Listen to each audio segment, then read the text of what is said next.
first of 3 semifinals in the 400 meters. And Butler is out very aggressively in the first 100 meters, making up a stagger on John to her outside. Effiong going with her. And Coach Carroll said it was hard to convince Aaliyah Butler that she had the ability to do this, but once she managed to do it a couple of times and this really pushed the pace of the first 250 meters, she began to believe in herself and trust the process. And Aaliyah Butler is all about just the process, being present each and every day and seeing the little improvements. As Rosie Effiong, certainly not going to let Butler get too far away from her. It's Butler, Effiong, and Kalia Liebert of Florida State, who's now fading. John well back. It's Butler and Effiong. Those are your automatic. Over there came back for the outdoor season. Sophie with a pretty famous mother, Sonia O'Sullivan, who is an outstanding runner for Villanova and for Ireland. It's the same configuration, 12 athletes. The first 5 across the finish line will automatically qualify through to Saturday's final. And then the next 2 on time. The bubble is 4:12:35. Oregon with 2 in that top 4 right now. Easy to identify the green uniform there. Also a number of Washington athletes in there alongside Sophie O'Sullivan.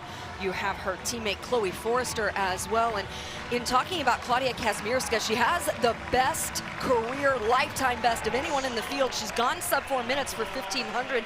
And in talking with Shalane Flanagan, she says when you become an Olympian, there is a bit of responsibility or weight that you carry with that. So something that they have done this year is really just building up a lot of confidence in some of the other distances, running quite a few 800s so that she can sharpen up some of her speed and not have to carry a bit of that expectation that might come in the event that you competed in at the Olympic Games. 67.9 the first 400, nearly 3 seconds faster than the first semifinal. Sophie O'Sullivan continues to set the pace with her teammate Chloe Forrester right next to her on her shoulder.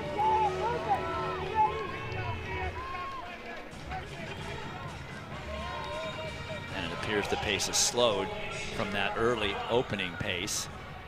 Field is bunching up ever so slightly. And Sophie O'Sullivan showcased a phenomenal kick at the Big Ten Championship. She actually closed that 1500 in 58 seconds. Great comfortability for O'Sullivan up front, having Forrester in tow. Kazmierska looking very relaxed right now. Right now, her training has her set to have a peak here for the NCAA championships, but then also another as she eyes the World Championships coming up.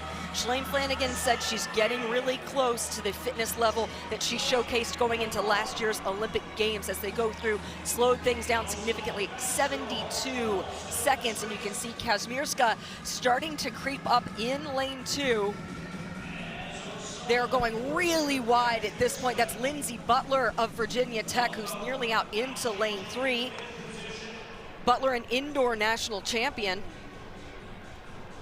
Running wide to stay out of trouble, but running extra distance in order to do so. Mia Barnett doing a great job as well of putting herself up there in that top 4. There goes Kazmierska. At the belt, Kazmierska, O'Sullivan, and Butler. Forrester is also there, along with Sylvia Jalelgo of Clemson. But plenty of athletes still in the mix for those 5 automatic qualifying spots. That's Judy Rono from New Mexico, also trying to find her way up into the front, but she is so far on the outside, running a lot of extra distance. You can see Kazmierska is digging. Kazmierska, O'Sullivan, Barnett, Butler, and Mina Scathard there with the number 1 on her hip. Here they come in the final stretch. O'Sullivan back into the lead. Kazmierska and Barnett for the Ducks. Butler has a good head of steam. And Scatchard Those are your 5. Those are the automatic qualifiers out of Heat 2, and this is a faster heat than Heat 1, so the time qualifiers will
and they're off cleanly on a second try.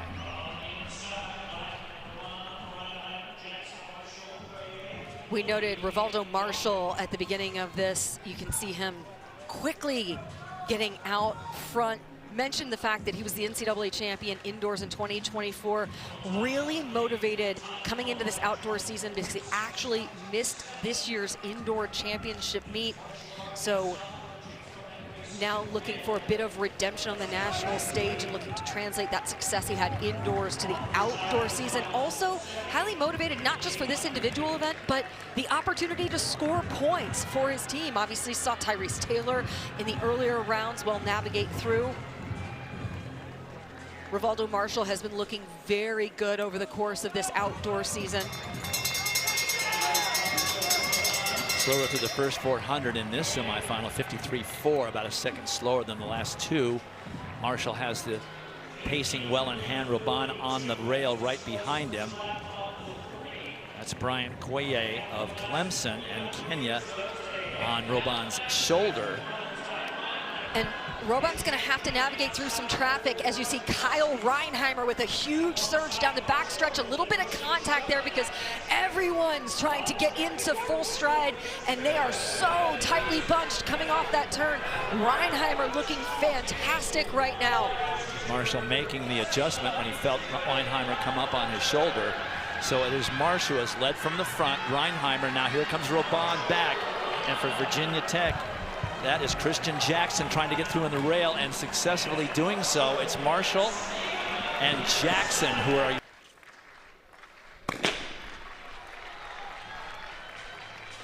stay in their lanes until the backstretch, and then they will break for the pole. In watching Sam Whitmarsh this outdoor season, he really didn't show all of his cards. He paced some races throughout the outdoor season and really had a very intentional build coming into championship season ahead of the SEC meet. Didn't want to overrun, had sights set on this meet and putting himself in position here as he has Abdullahi Hassan right there with him, much like we saw at the SEC conference meet just a month ago. Those two right there up front. Whitmarsh with the lead, but Hassan right there on his shoulder. And in on the rail. That is Aiden McCarthy of Cal Poly San Luis Obispo. 52.59, ever so slightly slower than the first heat. And from Virginia Tech, that's Nick Platt now, who has moved into position in second place. Hassan now back to 5th, now 6th. Sam Whitmarsh, very smart in getting there up front because he has such a long stride. You do not want to run the risk of settling in and getting boxed in or facing any sort of traffic in a race that just goes by this quick. Swanepoel in threatening position. He has done such a great job on that backstretch of really charging onto the shoulder of Sam Whitmarsh. Watch out for Aiden McCarthy, who has threatening closing speed as well. Oh, woo! Okay, 2 runners out. Hassan on the outside is running out of real estate. It is McCarthy on the inside with Whitmarsh and Swanepoel. And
was originally at UTEP, now at Texas A&M.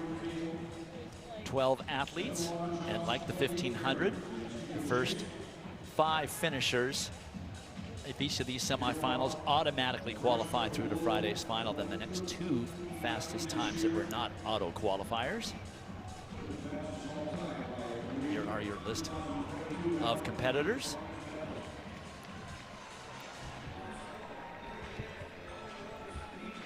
Up front, Rob McManus of Montana State. That's a program that has produced great steeplers, so a lot of athletes in this event. But McManus actually missed the final last year at the NCAA meet and said he's really confident coming into this year in his ability at this race, just having more experience.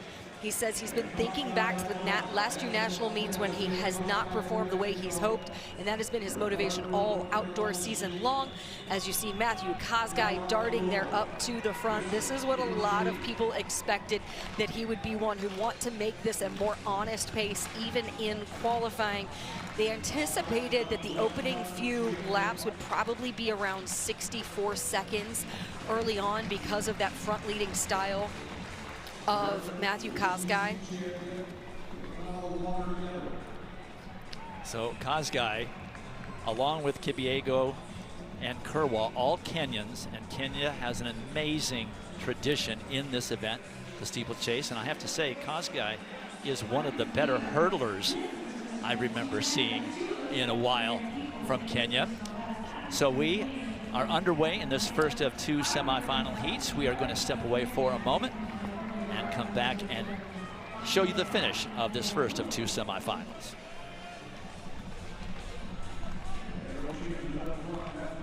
Introducing Samra Origins. My collaboration with Nespresso is a connection to my roots, to my mother, Samra. Crafted with unique notes and bold, soaring flavors. Experience a taste that moves you. Nespresso and Samra Origins. The Queen is here! The Royal Jewels. Presenting Tyson lightly breaded boneless chicken bites. Always been Tyson.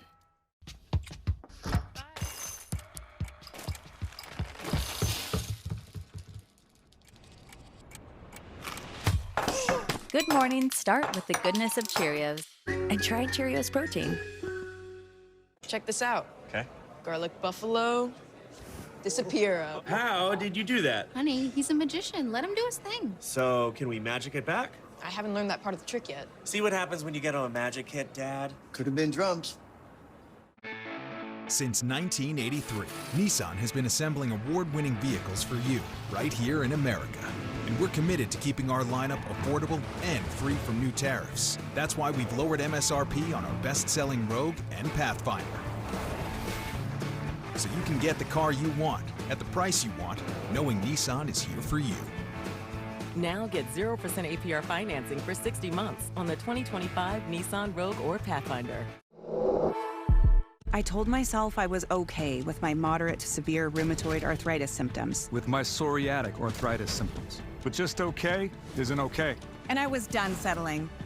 If you still have symptoms after trying Humira, Rinvoq works differently. Rinvoq is a once-daily pill from the makers of Humira that can rapidly relieve joint pain, stiffness, and swelling as fast as 2 weeks for some. And even at the 3-year mark, many people felt this relief. Rinvoq can stop joint damage, and in PSA, can leave skin clear or almost clear. Rinvoq can lower ability to fight infections. Before treatment, test for TB and do blood work. Serious infections, blood clots, some fatal. Cancers including lymphoma and skin, serious allergic reactions, GI tears, death, heart attack, and stroke occurred. CV event risk increases in age 50 plus with a heart disease risk factor. Tell your doctor if you've had these events, infection, Hep B or C, smoked, are pregnant, or planning. Don't take if allergic or have an infection. Ask your rheumatologist if switching to Rinvoq is right for you. And take back what's yours.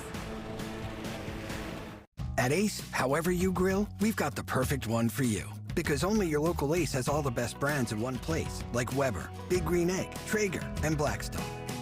That sounds pretty perfect. Ace is the place with the helpful hardware, folks.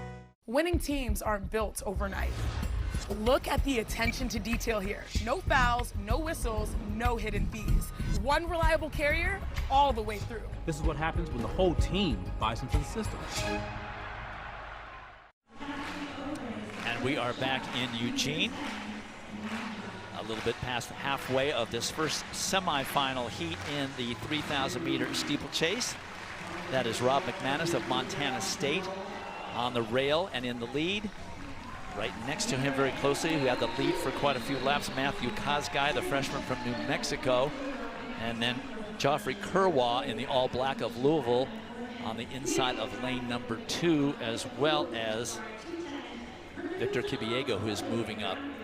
Kazgai and Kerwa both have excellent hurdle form, and that is where they can start to get some separation over the rest of the field. Kerwa's setback was very conservative on the front half of this race. Happy to let Kazgai go up there and do the work leading. Then Rob McManus took over.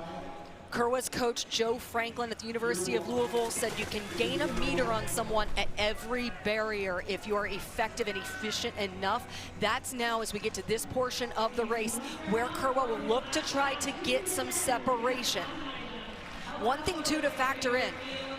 Yes, you want to be strategic in these qualifying scenarios. It's very difficult to run 2 steeplechase races over the course of 48 hours. Very rarely do you do that. So being very smart in terms of these races and how you qualify and how you execute pays immense dividends when you get to the final on Thursday. And now you're starting to see Kazgai and Kerwa get great separation over the rest of the field because of the exceptional form that they both have. And the water barrier upcoming will be a great opportunity for both of them to do that. Rob McManus has done a great job of fighting his way right back in it. Also, you can see Kibiego of Texas A&M currently positioning himself in 4th, looking to get pulled along. So watch this technique over the water jump. Neither one of them push off of the barrier itself. It's Kerwa of Louisville, followed by New Mexico's Matthew Kazgai. Then Rob McManus of Montana State.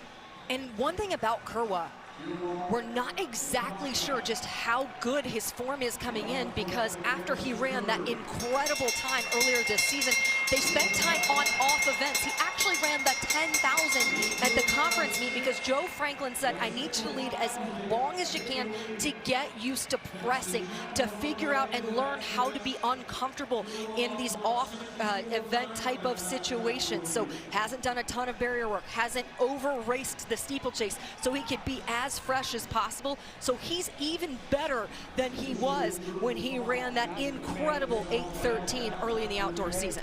So there are 6 athletes vying for 5 automatic spots. It's Joffrey Kerwa, Rob McManus, Matthew Kazgai,